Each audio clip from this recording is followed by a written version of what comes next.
월요일 오전 10시 팀 이제 참고로 아시면 월요일 10시 팀을 A팀 이제 이거는 가정주부 위주로 어제 10시에 모여서 했는데 똑같은 교재지만 완전히 다르게 수업을 진행할 수밖에 없어요. 성경을 찾을 줄 아는 분이 없어요. 어제 8명이서 했는데 찾는데 1시간 걸리고 읽는데 1시간 걸리고 그래서 진도를 쑥쑥 뺄 수 없는 그런 것도 너무나 성실하게 너무 즐겁게 잘 했고 이제 제 스케줄이기도 해요. 지금 이 B팀이 화요일 7시 30분이에요. 제가 핵심 축으로 둔 팀이 지금 이 팀이거든요. 그러니까 여기는 지금 윤지근 권사님이 팀장이세요. 여기 이제 박상은 집사님께서 누가 못 오면 뭔 일 있는지 좀 챙겨주시고, 그 다음에 C팀이 목요일날이나 혹은 또 금요일날 지금 결정될 것 같아요. 이번 주에는. 그래서 또 이게 이제 문평팀, 교회 문평지교회에서 할 겁니다. 이렇게 세 팀. 그리고 또 수요일은 제가 예배가 있으니까 제 일정은 이렇게 돼요. 그래서 아침에 집에서 기도하는 한이 있더라도 저녁에 늦게까지 좀 할 수 있도록 하는데, 제가 이 팀은 7시 반부터 9시까지 잡았어요.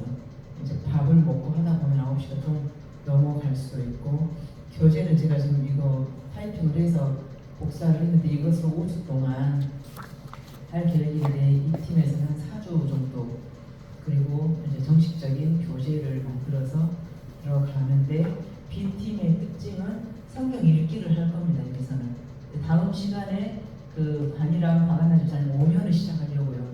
성경 통독을 들어가려고 이 팀에서는. 이게 교재와 이것을 병행해서 해야 되니까 좀 빡신 팀이 이 팀이 되겠죠. 어떤 교회든지 안수 집사, 권사, 장로 후보들은 교육을 이수해야 돼요. 본인 교회에서 하고 있는 제자간 양육을 교육을 이수해야 되는 그런 특이사항이 있는데, 교회가 무엇인가? 교회가 무엇인가? 모일 회자를 쓰죠. 그래서 교회의 역할은 우리는 보통 예배한다. 그 다음에 예배가 월십, 제가 늘 말씀드리잖아요. 월십은 납작 엎드리다. 이 팀은 좀 알아먹으니까 좀 빨리빨리 뺄 거예요. 자, 납작 엎드리다, 항복하다, 순종하다, 자기 부인된다, 나는 죽고 없다. 이것이 월십 예배예요. 이 예배가 이루어지는 곳이 교회입니다. 두 번째는 코이노니아 교제. 그래서 교제까지 포함한 것을 교회라고 그래요. 예배만 할 것 같으면 우리 집에서 내가 그냥 인터넷 뭐 유튜브 보고 할 수도 있지. 근데 교제까지, 성도의 교제와 교회의 생활과 이것까지를 해서 교회라고 하나님께서 말씀하시는 것입니다. 자, 그런데 이 교회가 집행하기 위해서는 가장 큰 두 축이 있어요. 제자 양육이 반드시 필요해요. 1대1 제자 양육. 우리 지금 편의상 모아놓고 가지고 1대1 제자 양육이거든요. 지금 이 과정이 1대1 제자 양육이 반드시 필요합니다. 교회가 되기 위해서는. 두 번째는 큐티. 자, quiet time이라고 그러죠. quiet time의 약자 큐티. 잠깐의 시간 동안 주님을 묵상한다. 그러니까 하루 뭐 첫 시간이든 점심시간 잠깐이든 이 quiet time은 큐티라고 해요. 우리 보통 큐티. 잠깐 동안 내가 하던 일선을 놓고 우리 주님을 묵상한다 라는 뜻입니다. 자, 교회는 이 두 양날개로 갈 수밖에 없다. 제자 양육과 큐티가 병행되어야 되는데, 제가 오늘 꼭 강조하고 싶은 말은, 기도하는 한 사람이 기도하지 않는 여러 민족보다 월등하다라는 거예요. 기도하는 한 사람이 기도하지 않는 한 민족보다 강하다는 것입니다. 그래서 아까도 장로님하고 나눴지만 예배의 실패는 삶 전체의 실패입니다. 우리 관이 반주자를 보면서 기도하고 있는 우리가 제목이 있고, 그러니까 이제 우리는 공부라기보다는 이 소그룹 양육은 교제 위주로 할 거예요. 다음에 책상 붙여놓고 할 수도 있고, 교제 위주로 자기 내면의 것을 끄집어내고, 내가 생각하는 하나님은 무엇인가, 내가 생각하는 그리스도인은 무엇인가, 이 교제 반이거든요. 자, 형제를 놓고 볼 때 기도하고 있어. 오늘부터는 공부하러 온다 그래서 그래, 알바도 뒤로 하고 공부하러 오겠구나. 너무 기특하다. 그러나 사단도 반드시 일한다. 사단도 반드시 딱 오늘 눕혀놓잖아요. 딱 오늘 못 오게. 예배의 실패는 삶 전체의 실패입니다. 아브라함이 우리가 그러니까 제가 중보 기도를 강조할 수밖에 없는 것이 특히나 개척교회는 중보 기도. 합동 측에서는 도고 기도라고 해요. 우리 보통 통합 측에서는 중보 기도라고 해요. 남을 위한 기도, 나 외에 다른 지체를 위한 기도. 자, 도고 기도가 더 정확한 표현입니다. 우리는 중보 기도라고 그냥 낯익은 단어를 쓰는데 이 중보 기도 아브라함이 아비멜렉을 위해서 기도하다 이거는 중보했죠. 지금 아비멜렉 집안을 위해서 중보 기도할 때 하나님께서 아비멜렉에 무엇을 열었어요? 태를 열어주셨어요. 남이 기도했을 때 우리는 내 기도만 하느라고 남의 기도를 놓쳐버리는 경우가 있습니다. 아브라함이 아비멜렉을 위해서 기도할 때, 이 집안을 위해서 기도할 때, 이 집안의 흥망성쇠를 좌우하는 자손을 주는 태를 여셨다는 것입니다. 우리가 하나님을 이렇게 제가 쓸 거고 예수님은 이렇게 쓸 거예요. 자, 약자입니다. 그래서 하나님께서 아비멜렉을 위한 아브라함의 기도를 들으시고 그 집안의 태를 여셨다. 우리의 기도를 들으시고 다른 형제 자매를 만들어 가신다는 그만큼 우리의 기도는 중요하다는 것입니다. 그리스도가 다스리는 삶을 우리가 살아가기 위해서 양육 교제를 한번 보시겠습니다. 자, 한번 읽어보시죠. 제1과 예수님은 누구신가? 제2과 구원받은 비결은 제3과 성경은 어떤 책인가요? 제4과 교회란 무엇인가? 5과 신앙생활은 어떻게 할 것인가? 이렇게 워밍업으로 한번 훑어보고 또 부록으로 성경 읽기를 다음 주부터 시작하고 구체적인 교재를 기록하겠습니다. 1페이지를 넘기셔서 첫 그 문단을 다 같이 한번 읽어보시기로 시작. 신앙생활을 시작하면서 처음부터 꼭 만나야 되는 분이 예수님이십니다. 예수님을 충분히 알아야 믿음이 생기고 예수님과의 관계가 확실하게 이루어집니다. 막연하게 교회를 다니면서 하는 일이 잘 안 된다는 식의 위험한 신앙생활이 시작된다면 큰 불행이요 잘못하면 중도의 다른 길로 빠질 수 있기 때문에 예수님이 누구신지 분명히 알아야 영원한 행복을 소유하게 됩니다. 예수님을 분명하게 만나는 이 큰 감격을 우리 체험해 봅시다. 예수 그리스도에 우리가 지금 얻고자 하는 것은 구원의 확신을 얻고자 해요. 구원의 확신을 가지고 우리가 예수 그리스도인의 삶을 살아가기 위해서는 지금 우리가 하나님의 속성을 알아야 된다는 것입니다. 여기에서 파생된 것이 우리가 해야 되는 모든 생활들이에요. 성경을 읽어야 되고 순종을 해야 되고 시험을 이겨내야 되고 이 모든 것들은 여기에 부속으로 오는 것들이에요. 기도도 있고 교제도 있고 말씀 묵상도 있고 이거 하나에만 치우쳐서는 안 된다는 것입니다. 그 구심점이 예수 그리스도에 이렇게 그 견인되어지는 삶이 되어야 옳은 올바른 신앙생활을 할 수 있다는 것입니다. 그러면 오늘 일과는 예수님은 누구신가? 자, 1번 보니까요. 당신은 예수님을 어떤 분으로 생각하시나요? 답이 몇 번이겠어요? 4번이죠. 예수님은 하나님께서 인간을 구원하시려고 직접 인간으로 오신 구세주에서 매우 중요한 것이 이제 예수님은 누구신가? 자, 예수 그 이름은 자기 백성을 자기 뭐에서? 죄에서 구원한다라는 뜻을 가진 이름이 예수님이에요. 예수가 자기 백성을 자기 죄에서 구원한다. 이것이 예수라는 것입니다. 예수님은 그러면은 누구신가?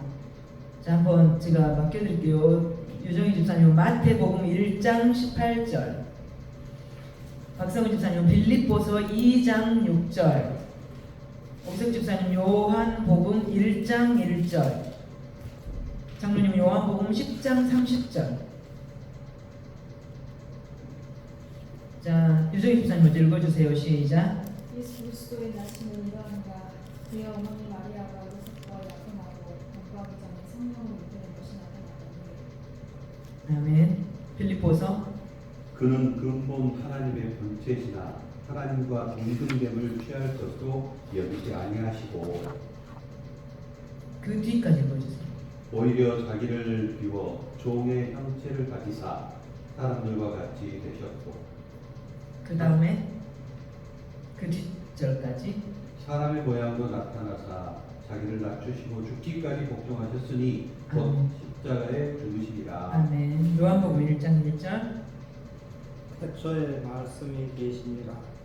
이 말씀이 하나님과 함께 계셨으니 이 말씀은 곧 하나님이시니라. 아멘. 요한복음 10장 30절. 나와 아버지는 하나니라 하신대. 아멘. 자, 이것이 예수님에 대해서 지금 성경이 우리에게 말하고 있는 것입니다.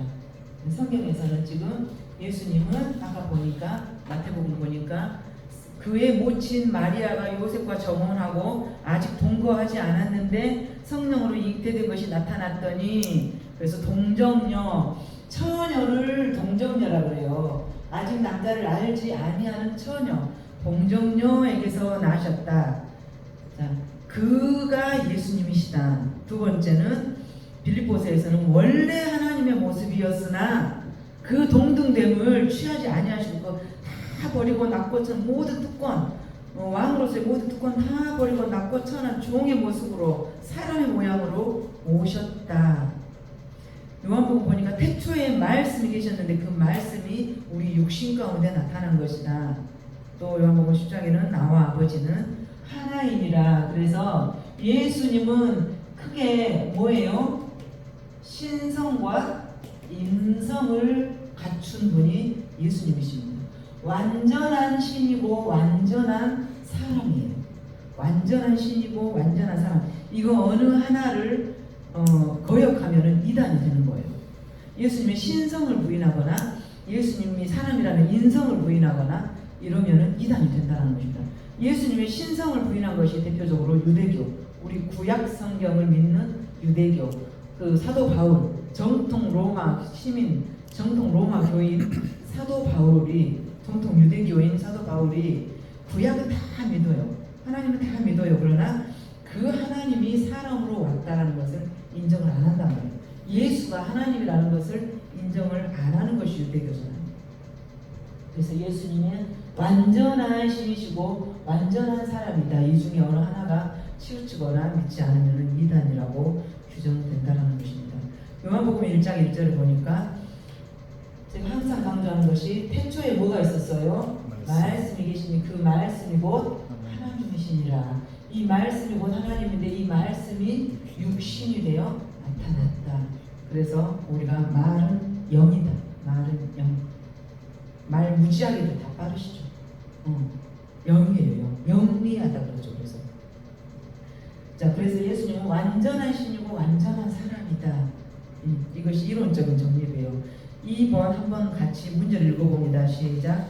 예수님을 3년 동안 따랐던 제자들은 처음부터 예수님을 하나님으로 믿었을까요? 같이 한번 찾아봅니다. 요한복음 14장 8절에서 9절. 요한복음 14장 8절에서 9절 읽어봅니다. 시작. 빌립이 이르되 주여 아버지를 우리에게 보여주옵소서. 그리하면 족하겠나이다. 예수께서 이르시되 빌립아 내가 이렇게 오래 너희와 함께 있으되 네가 나를 알지 못하느냐. 나를 본 자는 아버지를 보았거늘 어찌하여 아버지를 보이라 하느냐. 예수님을 본 자는 누구를 보았다 그랬어요? 아버지를 보았거늘. 그래서 이제 삼위일체까지 가게 되는데 나와 아버지는 하나니라 그러죠. 나와 아버지는 하나이다. 어제도 질문했지만 자, 왜 교회 다니십니까? 이준성 집사님, 김만술 집사님 막 그런 분들에게 물었어요. 대답 당연히 안 하실 거 아니에요? 왜 교회 다닙니까? 아니 뭐 교회 다니면 좀 마음이 편안하고 뭐 아니 교회 다니면 좀 뭐가 잘 된다고 하고 그냥 마음이 어쩐지 편안하고 그것이 아니에요. 왜 교회 다니십니까? 뭐하러 갑니까? 예수 확실히 해야 돼요. 왜 교회 다니십니까? 읽어보시게요. 예수를 믿으라. 자, 그럼 이제 이거는 질문할게요. 왜 교회 다니십니까? 예수 믿으러. 그 예수가 당신에게 누구입니까? 자, 예수님이 그러면은 오늘 지금 예수님은 누구신가? 이런 이론적인 지식적인 지식 말고 이론적인 뭐 예수님은 완전한 신이시고 완전한 사람이시고 예수님은 하나님의 아들이시고 이런 거 말고 예수가 나에게 누구인가? 이를테면 뭐 예컨대 내 문제를 해결해 주신 분입니다. 나에게 더없이 가장 좋은 유일한 친구이십니다. 뭐 내 삶의 주인이십니다. 예수가 누구입니까? 내가 서럽고 힘들 때 유일한 내 편입니다. 이런 답들이 있을 거 아니에요. 자, 왜 교회 다니십니까? 예수 믿으러.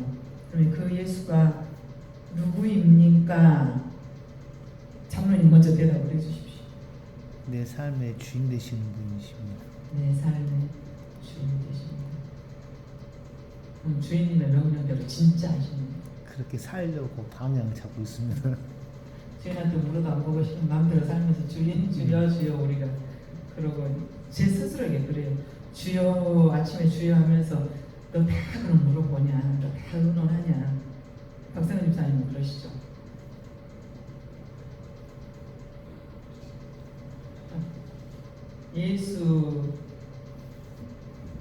예수가 어떤 관계이십니까? 저와 예수님과의 관계는 나는 교만이라고 생각을 하지 않는데 예수가 행했던 모든 것들을 능력 주신 자한테 행하고자 하는 그런 욕심 때문에 나는 매달립니다. 나는 그보다 더 큰 일도 하고 싶고 그러고 싶습니다.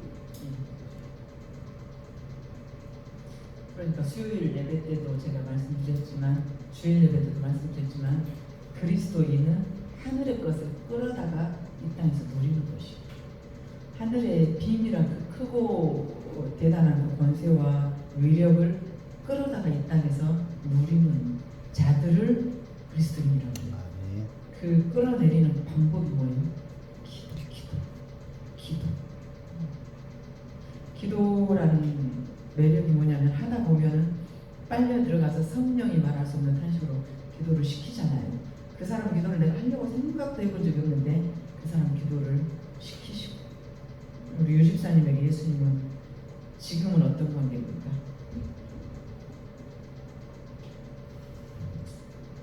기다리시나요? 그래, 끝없이 기다리시죠. 변함없이 기다리시죠. 오집사님에게 예수님은 나가는 길이라는 소리죠. 내 삶의 방향. 우리 입술의 말들이 본인 자신에게 한번 새겨지기 원합니다. 진짜 이 시간부터 길이 되기를 또 하늘의 큰 능력이 되기를 눈으로 나타나기를 끝없이 기다리는 나의 신랑 예수가 되기를 내 주인이 되기를 간절히 소망합니다. 예수님은 자신을 또 이렇게 표현을 했네요. 요한복음 14장 지금 금방 거기가 14장이죠. 6절 한번 같이 읽어보시게요. 시작. 예수께서 이르시되 내가 곧 길이요 진리요 생명이니 나로 말미암지 않고는 아버지께로 올 자가 없느니라. 길이래요. 길. 지금 우리 삶의 길 달리 말하면 나침반이라고 하죠. 나침반 방향을 설정해요. 그러니까 그런 우리 그 일반 상식에서 이렇게 이 달팽이가 있었는데 그 그림이 있었던 것 같아요. 느리게 가고 빠르게 가는 것이 문제가 속도가 문제가 아니고 방향이 문제다. 어디로 가느냐가 문제예요. 나침반이 된다. 예수 그리스도가 나에게 길이 된다는 것은 나침반 역할을 한다. 더 가장 중요한 것은 뭐가 됩니까? 생명이고 길이고 생명이고 또 진리할 때 우리가 참 진짜를 쓰죠. 참된 이치를 진리라고 하잖아요. 참된 이치 세상에 참된 이치는 여기밖에 없다. 그래서 예배에 실패하면 삶 전체를 실패하는 거예요.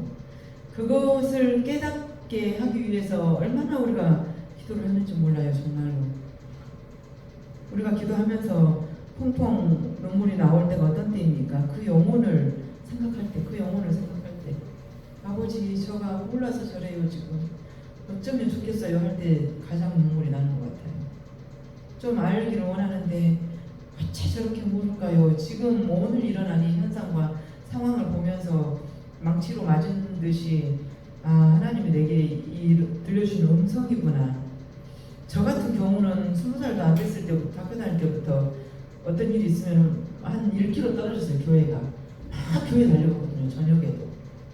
저녁에도 교회 달려가서 그 마룻바닥에 앉아서 뭐 기도도 아니고 것도 아니고 거기서 울고 그냥 그랬던 것 같아요. 어떤 삶의 방향을 결정할 때. 그래서 내가 우리 관이 아까 생각하면서 이번 부러져가지고 입원한 거 아니면은 꼭꼭 켜서라도 일이 오기를 원하는 그 어미의 마음인 거예요. 내가 정말로 5층 집까지 올라갈 힘이 있으면은 일이 꼭꼭 켜서 와서 아버지 나 못 살고서 좀 했으면 좋았겠다. 입원했으면 그 말을 않겠는데 그래서 막 미치겠는 거예요. 진짜 왜 나는 안 그랬는데 왜 너는 그러냐.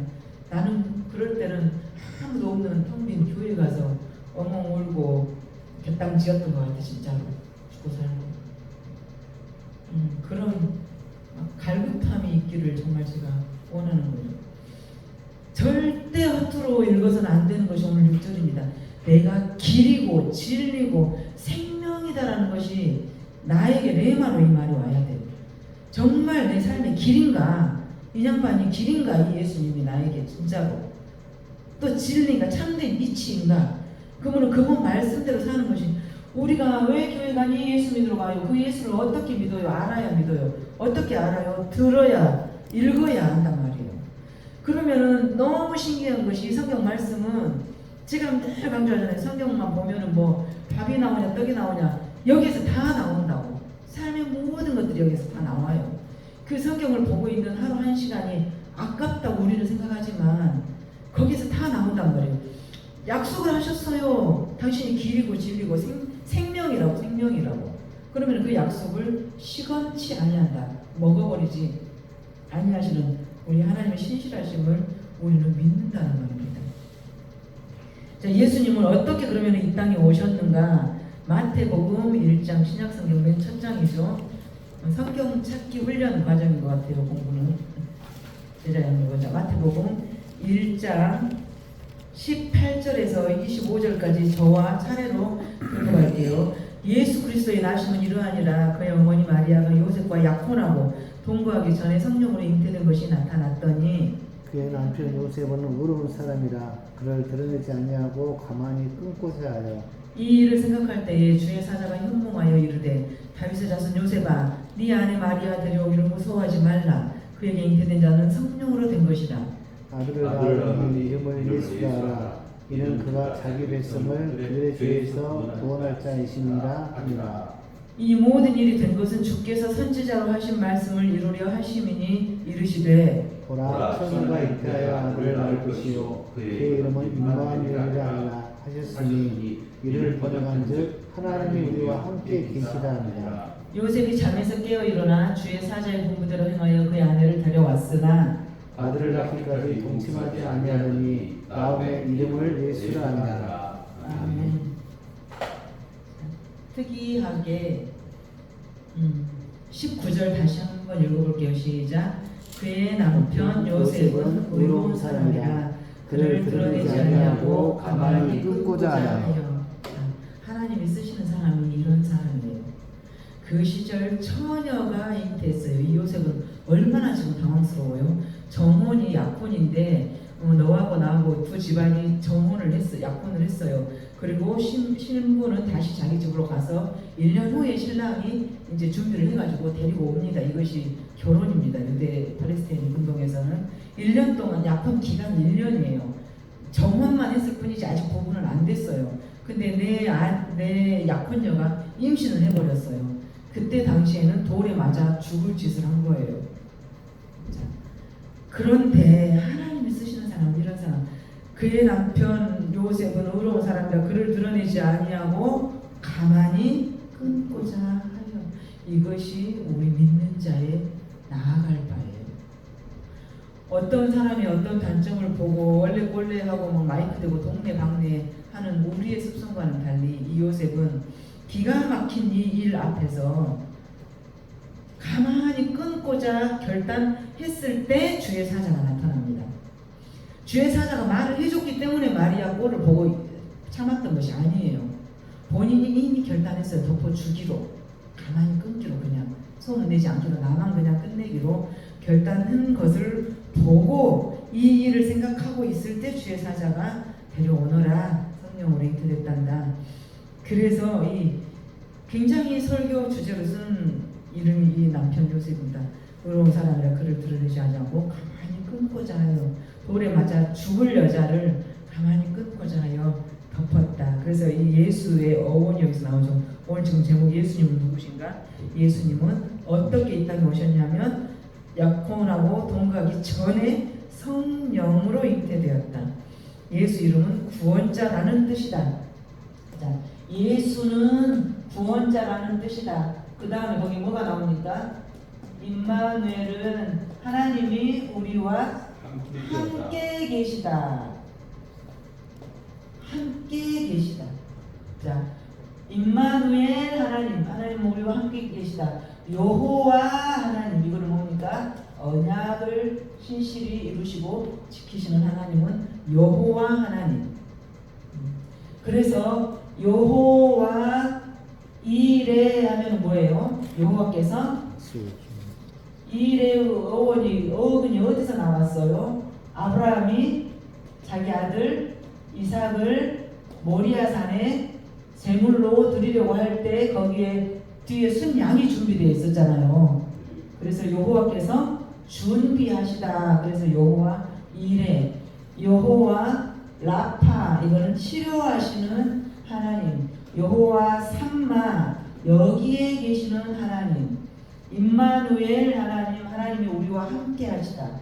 여호와 하나님, 언약을 신실히 지키시고 이루시는 하나님. 우리가 그래서 대표 기도자들은 기도할 때 임마누엘 하나님, 뭐 여호와 이레로 우리를 이끌어가시는 하나님, 이런 이제 수식어가 붙게 되죠. 이런 데서 이제 따온 수식어들이 거기다가 붙어질 수 있다는 것입니다. 이 페이지 5번 문제 함께 다 같이 읽어보겠습니다. 시작. 예수님은 이 땅에 오셔서 우리를 구원하시기 위해 어떤 일을 하셨나요? 로마서 한번 찾아보실게요. 로마서 5장 8절 요한복음 뒤에 사도행전 뒤에 로마서 신약성경 243페이지 245페이지 5장 8절 시작. 우리가 아직 죄인 되었을 때 그리스도께서 우리를 위하여 죽으심으로 하나님께서 우리에 대한 자기의 사랑을 확증하셨느니라. 우리가 아직 죄인 되었을 때 그리스도께서 우리를 위하여 죽으심으로 우리를 위한 자기의 뭐를? 사랑을 확실히 증거 보여주셨다. 내가 아직 죄인인 상태에서. 그래서 우리는 이 구원이 값없는 선물이라는 거예요. 내가 죄인 된 상태에서 나를 위해서 단번에 제사를 지내주셨다. 죽으셨다. 그래서 나를 의롭다고 확증, 당신의 사랑을 확실히 보여주셨다. 내가 아직 죄 가운데 헤매고 있는데 당신의 아들을 죽임으로써 나를 얼마나 사랑하는가를 확실히 증명해 주셨다. 자, 그래서 그 로마서 5장 8절 써진 그 교재 보면은 나눔의 문제가 뭡니까? 우리의 죄를 어디에서? 십자가에서. 누가? 예수님께서 담당하셨다라는 것입니다. 매우 기초적인 내용이기 때문에 여러분들은 다 이미 알지만 다시 한번 당신 심령 속에 점검하시게요. 자, 자, 십자가에 죽어버리고 끝나버렸으면은 오늘날 기독교가 없겠죠. 누구나 다 죽으니까. 죄의 삭슨 사망이니까. 죽어버리고 끝났으면. 그러나 다시 부활하셨고 승천하셨습니다. 로마서 앞에 사도행전 1장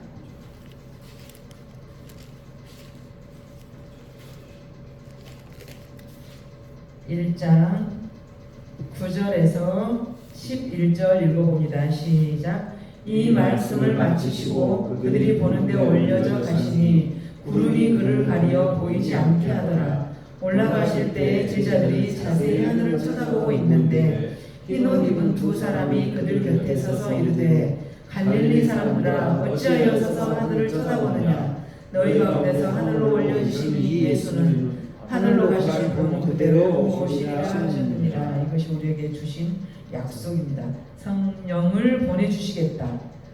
너를 위해 중보, 하나님 우편에서 중보 기도하겠다. 그래서 재림을 준비하라라고 우리에게 약속해 주십니다.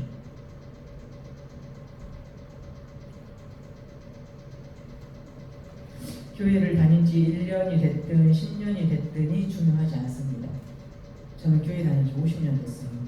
그러면 그만큼 믿음이 좋냐, 그만큼 탁월하냐, 그것이 아니라는 것입니다. 분명히 성경에서 뭐라 그래요? 나아종된 자가 먼저 되고 나아종된 자가 먼저 된다고 했어요.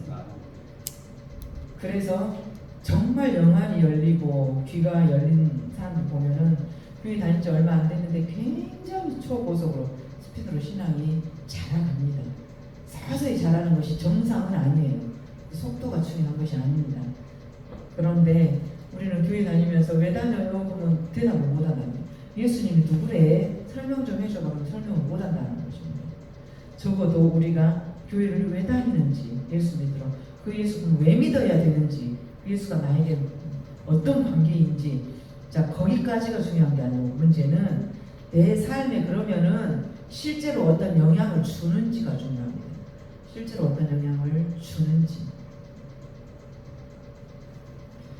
여기에서 묵상 나눔, 오늘 지금 일과 예수님은 누구신가, 이걸 이제 피상적인 지식적인 정보 습득밖에 안 되는 문제인데, 예수님이 나에게 누구신가, 내가 예수를 믿고자 교회를 처음에 다니는 건 아니에요. 누구라도 그냥 누군가 가자고 해서 갔어요. 누군가 가자고 해서 갔는데 다니다 보니까 자꾸 설교를 듣다 보니까 예수님이 계신데 내 죄를 위해서 담당을 하셨대라고 듣게 됩니다. 그러면은 이 예수가 내가 그 그리스도의 정결한 신부처럼 내가 살아가고 있는지, 내 주인이 되어 있는지, 내가 그분에게 모든 것을 알고 살아가고 있는지, 그렇다면은 이제 성령이 이번 주에 뭐하고 갔다 그랬어요? 바람. 어디서 불어서 어디로 가는지는 알 수 없는데 이것이 펄렁펄렁한 거 보니까 바람이 불긴 부는 것 같아. 그러면은 성령이 나를 만졌을 때 이렇게 펄렁펄렁하는 이 행위가 나오거든요. 이것을 성령의 9가지 열매라고 했거든요. 자, 이 팀은 단수 복수를 적어도 아니까 단수 복수를 적어도 아니잖아요. 그래서 성령의 열매는 우리가 성경에서 말하는 성령의 열매는 몇 가지였어요? 사랑과 희락과 인내와 자비와 충성과 양선과 절제와 9가지가 있는데 제가 이것이 복수라고 그랬어요? 단수라고 그랬어요? 단수예요. 원어적으로 성령의 9가지 열매가 9개니까 복수여야 되는데 단수라는 거예요. 단수. 한 열매, 하나라는 것입니다. 이 하나의 그루에서, 뿌리에서, 근원에서 파생된 이 9가지 열매는 단수로 표기되어 있어요. 그런데 우리가 복수인 줄 알아요. 이거 다 주워 세느라고. 아까 그리스도의 삶에서 이런 거 묵상, 교제, 큐티, 시험 다 이것이 다 각각이 아니라 하나라는 거예요. 그리스도라는 근원에 붙어있는 하나, 하나님이 선민하심의 하나. 그러면 성령의 9가지 열매의 근원은 하나라는 것입니다. 자, 그래서 그러면은 성령이 나에게 임했는가, 내가 성령을 사모하는데 정말 나에게 와서 계시는가가 이런 열매들로 나타나는. 내가 옛날에는 정말 사랑이 없어서 정말 나 칼 같았어. 그런데 어느 날인가 모르게 내가 좀 변한 것 같아. 희락이 내 안에 어떤 평안한 희락이 있는 것 같아. 내가 좀 인내와 절제력이 좀 더 많아졌어. 옛날에 나 정말 불같아서 못 참았는데 이것이 어느 순간부터 좀 생긴 것 같아라는 이런 나눔이 좀 필요할 것 같습니다. 제가 먼저 하자면 마트에서 캐셔가 일을 느리장 다 놔두고 와요. 한 보따리 샀다가도 정원장이니까 저러고 일하고 있지 이 말을 하면서 와버려요. 그러니까 우리 두 아들이 창피해가지고 엄마라고 못하겠다 진짜 이만큼 한 10만 원씩 사놓고 저쪽 한 4명 계산할 때까지 여기 이러고 두드리고 있어요. 가자. 그럼 이렇게 그래놓고 교회 다닌다고 어떻게 말을 했을까. 그런 것들이 실은 없어졌어요. 어느 순간부터인가 그런 인내와 절제가 가장 대표적인 것이 저는 인내와 절제가 아주 조금은 생겼다라는 이런 것을 느끼고 또 하나님과 동행하는 삶에서 나타나는 현상들이 평강입니다. 어떠한 경우라도 그 끝은 하나님이 주시고 하나님이 책임질 것이다. 지금 상황이 이럴지라도 그 끝은 하나님이 계실 것이다. 잡고 계실 것이다. 책임질 것이다. 여기에서 오는 평강이 금세 임하는 것 같아요. 금세 분노하다가도 평강이 임하고 알 수 없는 주는 자와 받는 자가 나는 그런 평강이 임하는 것 같은 그런 특징이 있습니다. 장로님도 좀 나눠주십시오. 변화된 것 맞습니다. 네. 저 같은 경우는 뭐 예수 믿기 전하고 예수 믿은 후하고 상당히 많이 달라진 것이 있다면은 옛날에는 좀 갈팡질팡했어요. 그냥 예를 들어서 집이 그렇게 가난한 것도 아니었고 부한 것도 아니었고 그냥 그렇더라도 보통 먹을만 하고 뭐 나도 많이 가진 것도 아니고 그래서 가만 보면은 특별한 목적이 없이 막 살았던 것 같아요. 뭐 돈은 뭘 목적도 별로 없었고 뭐 삶에 큰 애착도 없었고 근데 뭐방 게을리 산 것도 아니고 제 표현은 마치 부평초 같이 바람이 쓸리면 쓸린 대로 보통 우리 때 다 평범한 그렇게 살죠. 그렇게 살아왔죠. 근데 어느 순간 예수 믿고 나서는 내가 삶의 이유, 좀 더 돈도 많아야 될 이유, 이게 모든 이유가 생긴 것 같아요. 그래서 근다해가지고 내가 자발적으로 이렇게 악착같이 살던 것은 아닌데 또 살다 보면 또 실수하고 넘어져서 그렇게 살 수밖에 없는 환경을 하나님께서 몰아가셨던 것 같아요. 그래서 예수 믿는 후로는 뭐가 달라졌냐? 그 삶도 이유가 있고 내가 돈을 벌어도 이유 있는 돈을 벌어야 되고 악착같이 내가 살아면서도 좀 인정받아야 될 이유도 생긴 것 가지고 그래서 모든 것들은 이유가 좀 분명해지면서 지금도 그렇게 살고 있지는 못하지만은 또 방향만큼은 좀 목사님 말씀하신 것처럼 뭐 빨리 가는 게 중요해라 느리게 가더라도 방향에 맞추어서 어떤 삶을 살아가는 것이 예수 믿고 나서 가장 큰 차이점인 것 같습니다. 밥 주세요. 네. 저는 처음부터 끝까지 저는 항상 평강이 임했던 것 같아요. 지금껏 살아오면서 한 번도 좌절을 겪었다든지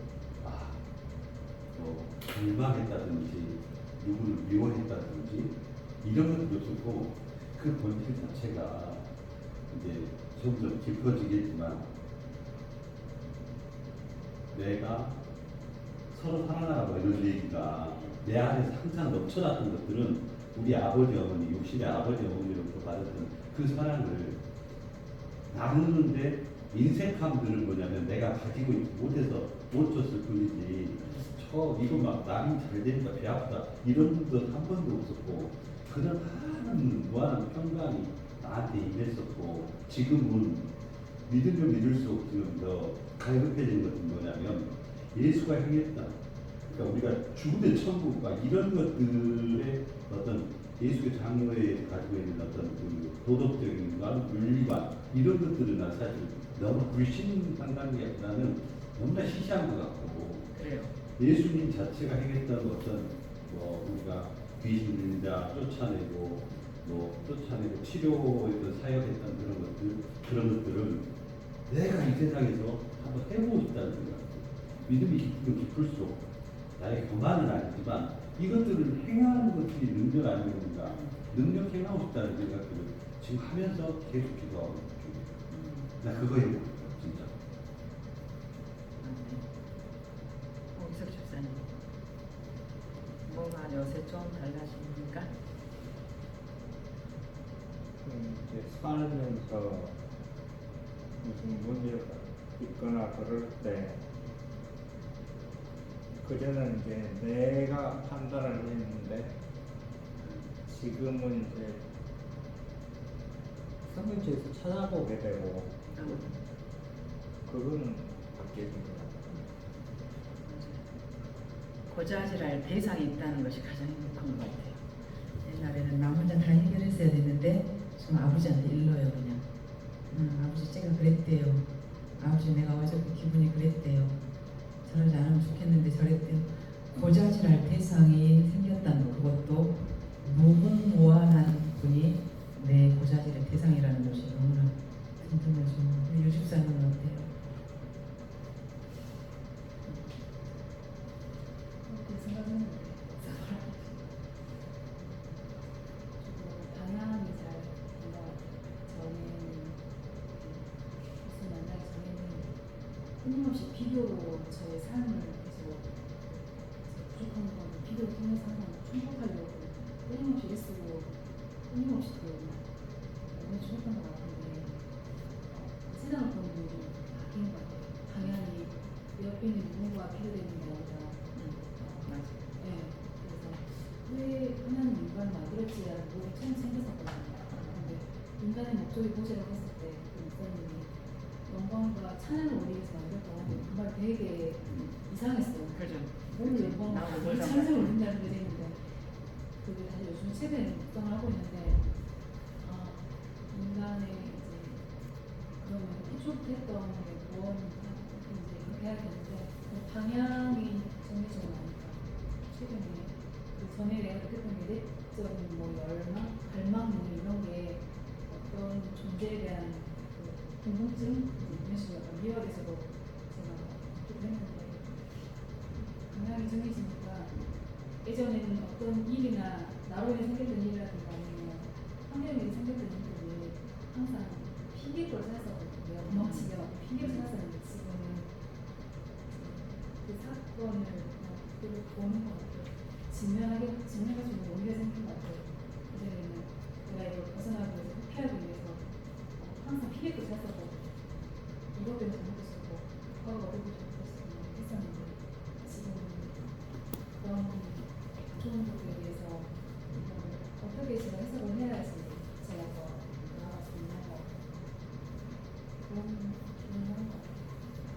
직면할 수 있는 용기가 생겼다 이 말은 나에게 믿음이 생겼다는 거예요. 내가 이 상황을 직면하겠어라는 것은 하나님이 이 문제를 내셨고 내가 이것을 다 맞닥뜨렸을 때 함께 하실 거라는 이 믿음이 내 안에 생겼다라는 표현이거든요. 직면할 수 있는 용기가 있다라는 것은. 그리고 다른 데서 핑계를 찾거나 내 때문에 그랬어라든가 이것이 없어지고 직면하게 되었다. 이거는 내가 하나님과 함께 헤쳐나갈 것이다. 그리고 아까 정말 좋은 지적을 해줬는데 맨날 그 설교에서 찬송 받으시고 영광 받기 위해서 만들었다고 얼마나 이기적이고 얼처없는 웃긴 소리예요. 지금 내 인생을 살기도 바빠 죽겠는데 아주 피상적인 거거든요. 찬양 받고 영광 받기 위해서. 그러나 하늘과 땅의 모든 만물 피조물들을 왜 만드셨냐? 찬양하고 꽃들도 여호와를 찬양하고 바람도 여호와를 찬양하니까 그렇게 이기적인 분이 우리 하나님이에요. 그리고 나 외에는 절대 누구 사랑하지만 이 정도 이기적이에요. 하나님의 사랑은 절대 용서 안 해. 다른 거 사랑하는 것도 용서 안 해. 그리고 내가 만들어 놓은 모든 피조물 너희들은 나만 찬양해. 내가 너희들로 인해서 찬양받기 위해서 너희들을 만들어 놓은 거야. 어쩔 수 없는 기본 교리예요 이것이. 그럼에도 이 얼척없는 그런 설교를 들으면서도 이제 문제를 직면할 수 있는 직시할 수 있는 용기가 생겼다. 이거는 내 안에 이제 그만한 백보가 생긴 거예요. 하나님을 등에 업은 백보가 생긴 것이고, 이제 성경에 의해서 조명해 볼 줄 아는 게 생겼다는 거예요. 관조할 수 있는 어떤 여유가. 옛날에는 이것이 네 잘못이야, 내 잘못이야. 흙과 벽을 분명히 갈라서 네가 잘못했으면 빨리 사과해. 내가 잘못했으면 사과해. 우리 그리고 여기서 끝장내. 이렇게 흙 아니면 백이냐 그랬는데, 이제는 이 문제를 왜 주셨는가 그 근원이 하나님이 됐다는 거예요. 아, 하나님께서 허락하셨구나. 그럼 또 해결도 하나님께서 하실 것이구나. 이런 믿음이 적어도 우리에게 생겼다는 것입니다. 마태복음 4장 23절 함께 읽어보겠습니다. 마태복음 4장 23절. 자, 그러면은 우리가 오늘 배운 것이 예수님은 누구인가? 예수님은 완전한 하나님이고 예수님은 완전한 사람이었다.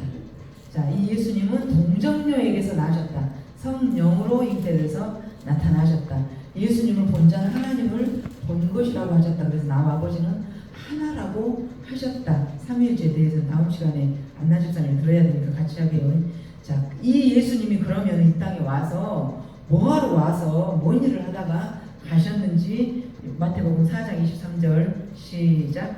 예수께서 온 갈릴리에 두루 다니사 그들의 회당에서 가르치시며 천국복음을 전파하시며 백성에게 모든 병과 모든 약한 것을 고치시니. 자, 예수님께서 오신 이유는 가르치시고 복음을 전파하시고 병을 고치시고.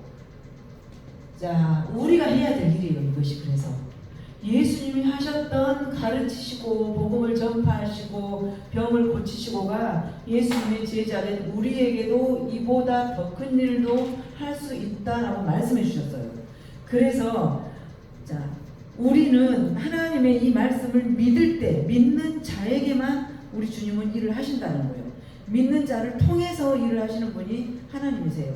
믿지 않는 자를 사용해서 하나님 일을 할 수 없다는 거예요.